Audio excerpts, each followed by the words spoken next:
I am concerned about it. I think we have had this discussion once before, but I'm happy to develop the thought.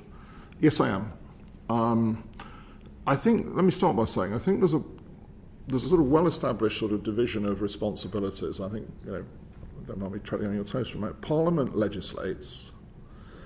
The government or the form of the Chancellor sends me remit letters every year describing how they interpret the remit, particularly in the light of their other policies. I think that works well.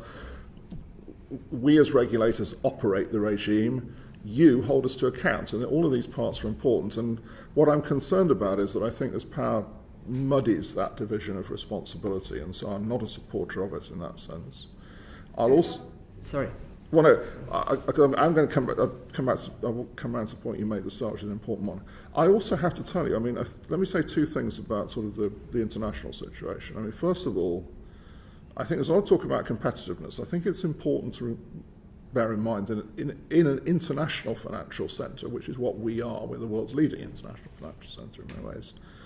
Part of competitiveness is having an effective legal system. Yep.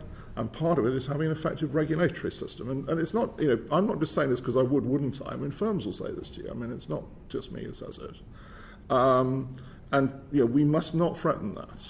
We have, but our government has, by breaching international law on other things. Well, I'm talking about the legal system here. Sure. I mean, the English common law system.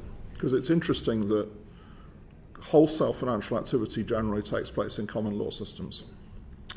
Not saying English ones, but common law systems. The other point I'm making, I have to go back to the last couple of months. I mean, we have damaged our reputation internationally. Because of the domestic Because of what happened. I mean, I was in Washington, as is well known, because I was somewhat in the news, at the IMF annual meetings, which is the biggest events of the year internationally. I was at the G7, the G20, and so on. And we have damaged that. I mean, people saying, we didn't think the UK would do this. You're talking about the mini budget. Yes, and the Truss and it will take longer to rebuild that reputation than it will be to correct the gilt curve. And that damaged financial stability. So I want to ask you the question: tread carefully.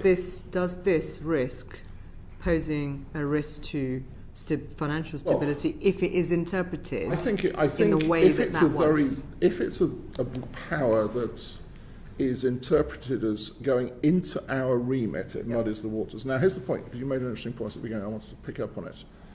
Going back to 4 chancellors ago, when the Prime Minister was Chancellor and the now Chief Secretary was Economic Secretary, when this discussion started, I mean, there was a discussion, to your point, about the public interest. Yeah.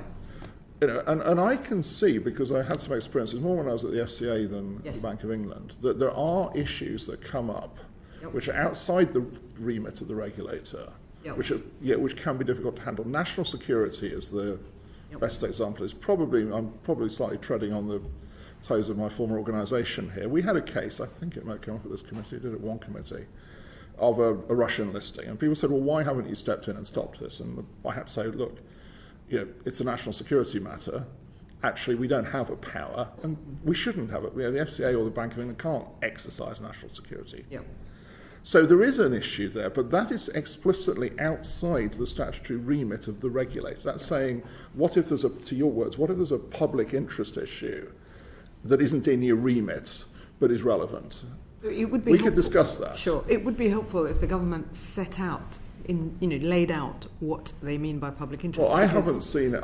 We haven't either. No, I mean, So you haven't seen the draft. You haven't seen the draft amendment. No, I saw despite the fact that the to be honest with you, I saw regularly. a skeleton of something 4 chancellors ago, but I know that's not. 4 chancellors ago. That's a very long time ago. That's not long, I know, but no, it was when the Prime Minister was Chancellor.